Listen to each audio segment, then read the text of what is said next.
하나님께서 명하십니다. 남자가 부모를 떠나 한 몸이 된다. 이것은 여자도 부모를 떠나 남편과 한 몸이 된다. 그렇게 진리를 주셨어요. 제가 한 번은 앞에 두 부인이 걸어가면서 하는 이야기를 들었는데, 결혼해도 후회하고 결혼 안 해도 후회하지만 그래도 지혜로운 것은 결혼을 하고 후회하는 게 더 좋다, 그렇게 말하는데, 그것은 맞기도 하지만 틀린 말이에요. 결혼은 후회하지 않아요. 결혼 안 하면 후회해도 결혼하면 하나님의 뜻을 따라 한 것이기 때문에 축복이에요. 결혼할까 말까 생각하는 사람은 마귀의 유혹에 빠진 사람이에요. 결혼은 해야 되는 거예요. 따라합시다. 사람이 혼자 사는 것이 좋지 않다. 사람을 지으신 하나님이 결혼해야 된다 하신 거예요. 물론 특별한 때에 특별한 사명으로 결혼하지 않는 분들도 있고, 바울 또 예수님도 그런 말씀하셨지만, 그러나 특별한 케이스에 결혼 안 하는 경우도 있고, 주님도 말씀하셨지만은, 그러나 전체적인 성경의 하나님의 뜻은 결혼해야 되는 거예요. 결혼할까 말까는 생각을 하면 안 돼요. 따라합시다. 결혼은 반드시 해야 된다. 그것도 한 살이라도 젊었을 때 해야 되는 거예요. 젊은 자의 자식은 장사의 수중에 핫을 같다. 시편 127편 4절에. 그래서 한 살 어릴 때 빨리 결혼해 장가 시집 가야 되는 거예요. 이건 우리 가정의 전문가이신 하나님이 말씀하시는 거예요. 그리고 왜 결혼했는데 행복하지 않느냐? 그것은 자기 생각, 자기 판단, 세상의 문화, 세상 따라 살아서 가정이 불행하게 되는 거죠. 가정을 지으신 하나님의 그 교훈대로 살면 갈수록 가정은 더 행복하고 더 좋은 것이죠. 우리 교우들은 다 그렇게 생각하실 거예요. 지금이 최고 좋은 때가 아닙니까? 누가 제게 물었습니다. 목사님 생애에 제일 좋은 때가 언제입니까? 지금이지. 할렐루야? 지금이지. 5년 뒤에 누구 물으면 지금이지. 가정도 마찬가지입니다. 신혼 때 좋아서 5년, 그거는 하나님 말씀대로 안 살았습니다. 하나님 말씀대로 살면 지금이 최고입니다. 제 아내하고 저 사이 지난주에도 내가 조금 갈등이 있었지만 그건 잠깐이고 지금이 최고입니다. 남편은 아내를 성경 말씀대로만 하면 되는 거예요. 저는 이 앞에 이렇게 있어요. 내가 내 삶의 루틴이 있어요. 내 아내는 하나님이 내게 주신 하나님의 공주마마다. 여기 딱 써놨어요. 잊어먹어서 문제지. 네? 하나님의 공주다. 항상 성경 앞에 해놨어요. 네? 그래서 아내가 아무리 잔소리해도 나는 주기도문만 한다. 이렇게 써 있어요. 네? 써 있어요. 이대로 못해서 그렇지. 베드로전서 3장 7절에 남편들아 지식을 따라 아내랑 동거하고 그는 연약한 그릇이다. 그러므로 생명의 유업을 함께 받을 자로 알고 따라합시다. 귀히 여기라. 아내는 연약한 그릇이다. 한마디 작은 말에도 상처를 받고 아파하는 거예요. 남자끼리 하면 문제 없는데 여자는 연약한 그릇이에요. 잘 깨져요. 골로새서 3장 19절에 남편들아 아내를 사랑하고 괴롭히지 말아라. 저는 많이 회개합니다. 아내를 괴롭힌 일이 많아서 회개해야 되는 거죠. 아내는 연약한 그릇이야. 작은 일에도 마음이 아파요. 그래서 남편은 아내를 잘 이렇게 품어주고 이해해주고 하나님의 공주마마로 해야 되죠. 제가 오래전에도 말씀드렸습니다마는 한 부인이 건망증이 심해가지고 힘들었는데 시장 가서 남편과 함께 그 시장 보는데 아이고 여보 큰일 났다. 집에 불난다. 왜 그래? 전기 다리미를 안 뽑고 와가지고 불난다. 막 갔더니 전기 다리미 뽑혀 있어요. 또 고향 가는데 멀리 갔는데 아이고 여보 깜짝이야. 전기 다리미 안 뽑았다. 그 또 몇 시간 올라가 보니 뽑혀 있어요.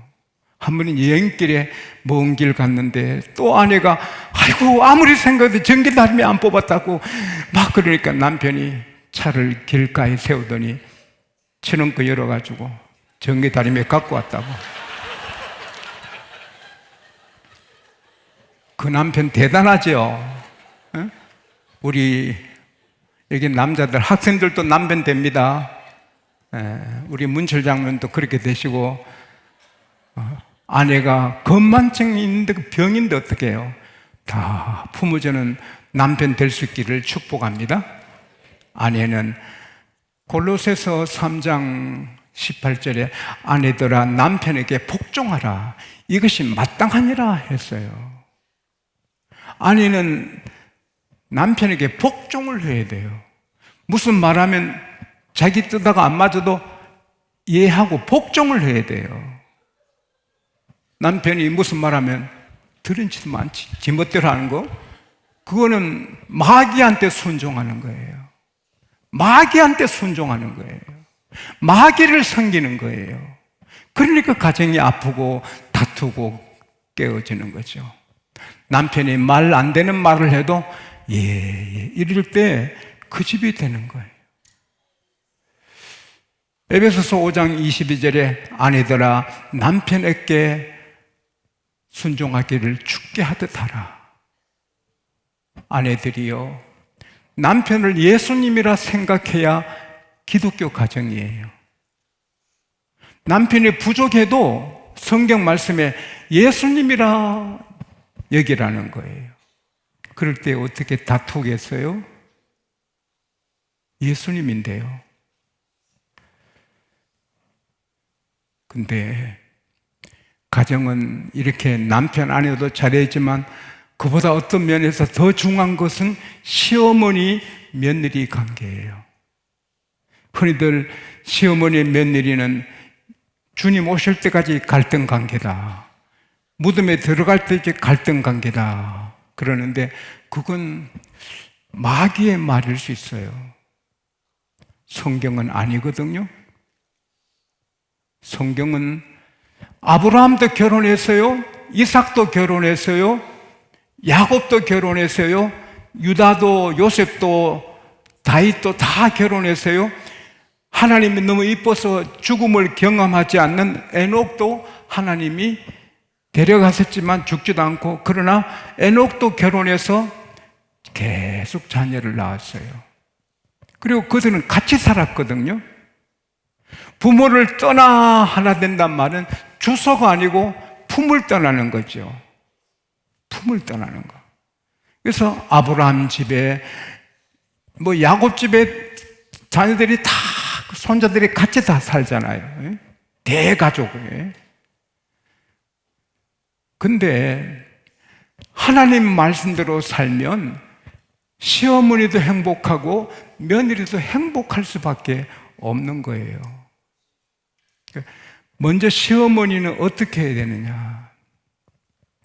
하나님께서 주신 교훈이 남자가 부모를 떠나 둘이 하나 된다. 이 말씀에는 여자도 처녀도 딸도 부모를 떠나 그 사이야 하나가 된다. 그래서 장가 보내고 시집 보내놓고도 내 딸, 내 아들 하는 것은 하나님의 뜻이 아니에요. 아들을 장가 보냈으면 따라합시다. 내 아들은 며느리 것이다. 그렇게 내줘야 되는 거예요. 나 이런 소리 처음 하는데 맞더라고요. 내가 기른 딸이지만 평생 내 딸이 아닙니다. 기도해주고 돌봐줘야지만 내 딸이 아니라 이제는 사위 아내가 됐어요. 한 몸이거든요. 어머니 태에서 잉태해서 낳았지만 10달이 있었지 나오잖아요. 그러나 부부는 한 몸이거든요. 이 세상에서 제일 가까운 사이가 부부거든요. 부모 자식은 일촌이거든요. 남편 아내는 무촌이에요. 한 몸이에요. 그래서 시어머니 되는 사람은 아들을 며느리께 선물로 좋다 생각해야 돼. 그래야 편안한 거예요. 스트레스가 없고. 장가간 아들을 내 품에 두는 것은 불가능해요. 그러면 며느리가 못 살아요. 괴로워서. 그래서 시어머니는 행복한 시어머니가 되려면 아예 아들을 며느리한테 줘버리는 거예요. 효도하고 안 하는 자기들 일이고 어머니는 이제는 제 것이다. 내 품을 떠났다. 그래야 마음이 편해요. 그리고 며느리는 그 집에 귀하게 길러 내게 준 하나님의 선물이에요. 그 며느리를 딸처럼 사랑하고 기도해주고 허물을 덮어주고 섬겨야 돼요. 며느리가 날 섬겨야지 그건 그쪽에 할 일이고 우리는 며느리 섬겨야 돼요. 그 다음에 며느리는 시어머니가 20년, 30년 잘 양육해서 목숨 걸고 길렀잖아요. 안 먹고 안 입고 정성 사랑 다 쏟아 길러서 내게 맡겨주시는데 그 시어머니를 고마워해야 돼요. 그리고 시어머니는 하나님과 같아요. 왜냐? 그 시어머니한테 잘하면 내가 복을 받고 시어머니한테 못하면 내가 저주를 받아요. 시어머니 잘못해가지고 잘된 사람 봤어요? 이 마산의 한 검사님, 서울에서 검사로 일하는데 한 분은 자기 아내가 쓴 가계부를 보니까 촌년 용돈, 촌년 용돈, 촌년 용돈 매달 나와. 당신 이리 와봐. 이 촌년이 누구야? 자기 시어머니를 촌년이라 썼거든요. 야, 뒷말은 못하고요, 이혼했어요. 자기 어머니를 촌년이라 하는 여자하고 어떻게 살아요?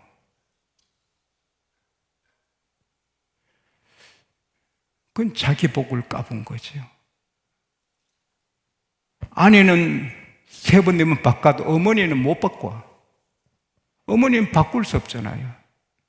그 며느리는 내 남편 길러주신 어머니, 늙음의 그늘을 좀 이렇게 밝게 해주고 위로해드리고 전화도 자주 하고 그렇게 섬기면 하나님이 기뻐하시거든요.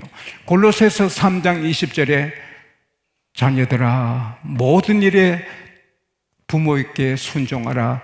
이것이 주님을 기쁘게 하는 것이다. 주 안에서 기쁘게 한단 말인데 주님을 기쁘게. Children, obey your parents in everything, for this pleases the Lord. 부모님을 섬기고 시어머니 섬기는 것은 하나님을 즐겁게 하는 것이니 하나님이 복을 주시는 거예요. 그래서 시어머니는 아들은 며느리 거다. 저 귀한 딸이 우리 집에 왔는데 섬기자. 그래야 되고 며느리는 귀한 남편 길러 제게 다 통째로 주셨는데 어머니 잘 섬기고 또 하나님 같아요. 어머니한테 잘하면 자기가 복을 받고, 어머니에 대해 잘못하면 자기가 저주받아요. 그래서 시어머니, 시아버지를 하나님 편에 두고 섬겨야 되는 거예요. 룻 보세요. 나오미, 홀로 되신 나오미. 룻은 젊어서 새 길이 많아요. 그래도 아이고, 두 아들 잃고 남편 잃고 혼자 된 어머니, 내까지 가면 얼마나 고독하고 쓸쓸하실까. 내 한 몸 안 났다고 생각하고 어머니 위해서 내가 희생하자.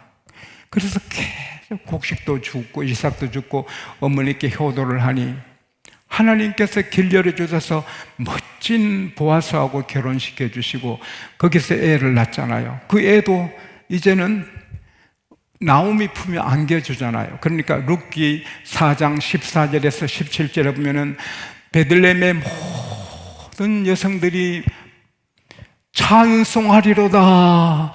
하나님께서 나오미에게 대를 이을 자식을 주셨도다. 나오미 그 아이가 이스라엘에서 유명하게 되기를 원하노라. 이 아이는 당신의 노연의 회복자요 복량자요, 당신을 사랑하고 7 아들보다 더 귀한 며느리가 낳아준 아들이다. 며느리가 7 아들보다 더 귀하다는 거예요. 하나님께서 나오미에게 아들을 주셨으니 오벳이라 하리라. 오벳은 이새를 낳고 이새는 다윗왕을 낳으니라.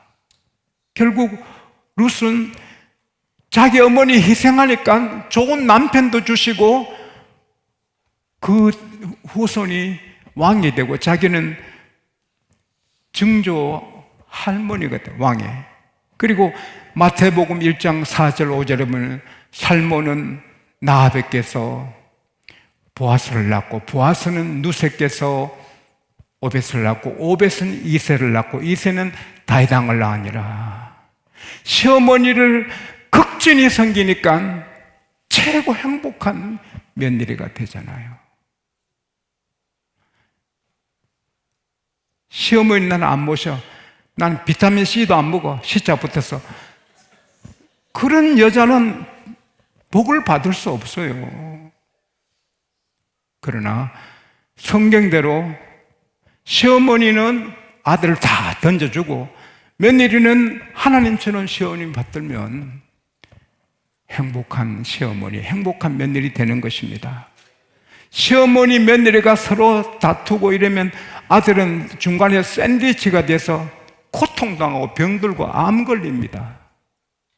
그러나 시어머니하고 며느리가 짝짝꿍 이렇게 살면 이 남편이 기뻐서 힘이 나서 사업도 직장도 다 잘할 수 있는 거죠. 마지막으로 며느리는 애를 많이 낳아야 됩니다. 왜 아멘을 안 하는 거? 네. 하나님께서 창세기 1장 26, 27, 28절에 사람을 만드시고 따라합시다. 복을 주시되 생육하고 번성하라. 땅에 충만하라. 복이 애 많이 낳는 게 복이고 번성이 애 많이 낳는 게 번성입니다. 에레미야 29장에 보면 포로로 끌려간 이스라엘 백성들에게 하나님께서 너 집을 지어라. 산에 가서 나무 해가지고 텃밭 만들어 과일 심어서 먹고 강해져라. 아내를 얻어서 자녀를 많이 낳으라. 아들 결혼시켜서 자녀를 많이 낳으라. 딸 결혼시켜서 자녀를 많이 낳아 줄어들지 않게 하라. 하나님이 계획이 있잖아요. 그래서 다시 예루살렘에 돌아오잖아요. 하나님의 계획은 자식을 많이 낳는 겁니다. 할렐루야. 조심스러운 얘기지만 며칠 전에 독일 베를린 유태인들 해당 탈무드 모세오경학교 타가소 있는 곳에 테러 분자들이 이슬람들이 하얀병을 공격했어요. 근데 그게 건물에 맞지 않아서 인명피해는 없었지만 만일 건물에 맞았으면 큰 사고 났죠. 독일에서 왜 이슬람이 해교도가 그렇게 합니까? 숫자가 많아졌어요.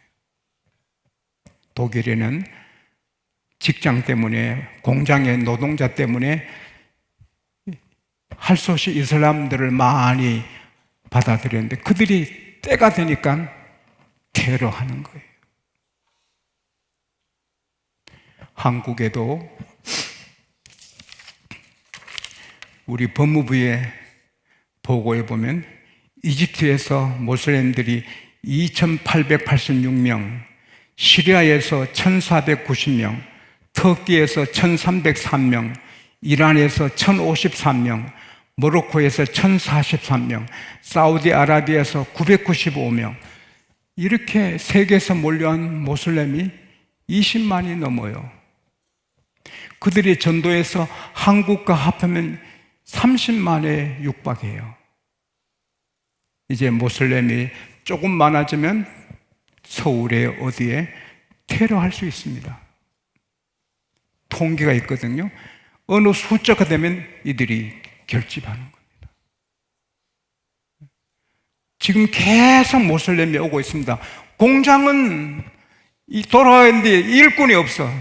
우리나라 청년들은 험한 일 안 하려고 왜 안 해요? 험한 일 하다가 더 좋은 일 하면 되지. 회사가 나를 빛내는 것도 좋지만 내가 회사를 빛내면 더 귀한 거지. 내가 중소기업에 들어가서 그 회사를 키우면 그게 얼마나 보람차고 나라 살리는 일입니까?